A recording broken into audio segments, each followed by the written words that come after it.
Hi, ഞാനേ ഒരു ചെറിയ അനുഭവം പറഞ്ഞുതരാം.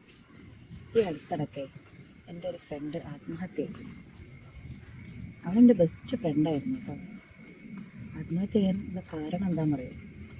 ഭർത്താവിൻ്റെ വീട്ടിൽ നിന്നുള്ള പീഡനമായിരുന്നു. അവൾ ഒരുപാട് വർഷം അവളല്ലാതെ ജീവിച്ചു, ആർക്കോ വേണ്ടി ജീവിച്ചു. ഭർത്താവിന് വേണ്ടി, ഭർത്താവിൻ്റെ വീട്ടുകാർക്ക് വേണ്ടി, കുട്ടികൾക്ക് വേണ്ടി. പക്ഷേ ആരും അവളെ മനസ്സിലാക്കിയില്ല. രണ്ടുപേരുടെ ഇടയിൽ ഒരുപാട് പ്രശ്നങ്ങളുണ്ടായപ്പോൾ അവൾ ഓടിച്ചെന്നത് സ്വാഭാവികം. എങ്ങോട്ടായിരിക്കും? സ്വന്തം വീട്ടിലേക്കാണ്. പക്ഷേ അവിടെ അഭിമാനം എന്ന് പറയുന്നുണ്ട് അല്ലേ? നമ്മുടെ വീട്ടുകാർക്കൊക്കെ ആ അഭിമാനം കൊണ്ടായിരിക്കാം, അഭിമാനത്തിന് ക്ഷതമേൽക്കുമെന്ന് വിചാരിച്ചിട്ടായിരിക്കാം അവളുടെ പാരൻസ് പറഞ്ഞു, സാരമില്ല, കുഴപ്പമില്ല, ഒക്കെ ശരിയാവും, നീ തിരിച്ചു പോകും.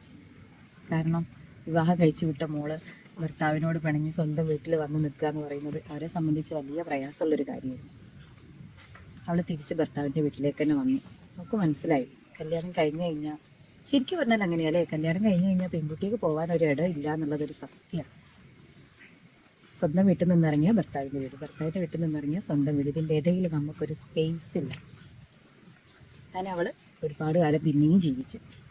പക്ഷെ ഒരിക്കലും ഒരു ദിവസം അവൾക്ക് ജീവിതം അങ്ങ് മടുത്ത് അവൾ ആത്മഹത്യ ചെയ്തു. ആത്മഹത്യ ചെയ്തതിന് ശേഷം അവളുടെ വീട്ടുകാർ പറഞ്ഞു, എന്തിനാ ചെയ്തത്? ഞങ്ങൾ നോക്കൂലായിരുന്നു, ഞങ്ങളെ ഒന്ന് ചിന്തിച്ചില്ലല്ലോ, നീ നിൻ്റെ മക്കളെ കുറിച്ച് ഓർത്തില്ലല്ലോ. പക്ഷെ അവൾ ജീവിച്ചിരുന്ന കാലത്ത് ഒരുപാട് പറഞ്ഞിരുന്നു എല്ലാവരോടും, പക്ഷെ ആരും ചെവിക്കൊണ്ടില്ല. അതാണ് സത്യം. അവളൊരിക്കൽ ഞാൻ ഫോൺ വിളിച്ചപ്പോൾ എന്നോട് പറഞ്ഞിട്ടുണ്ട്, എനിക്ക് ഞാനായിട്ടൊന്ന് ജീവിക്കണം, ഞാൻ പറയുന്നത് കേൾക്കാൻ ഒരാൾ വേണം. പക്ഷേ എനിക്കിപ്പോൾ ഞാനായിട്ട് ജീവിക്കാൻ പറ്റുന്നില്ല, ഞാൻ ആരോ ആയിട്ടാണ് ജീവിക്കുന്നതെന്ന്.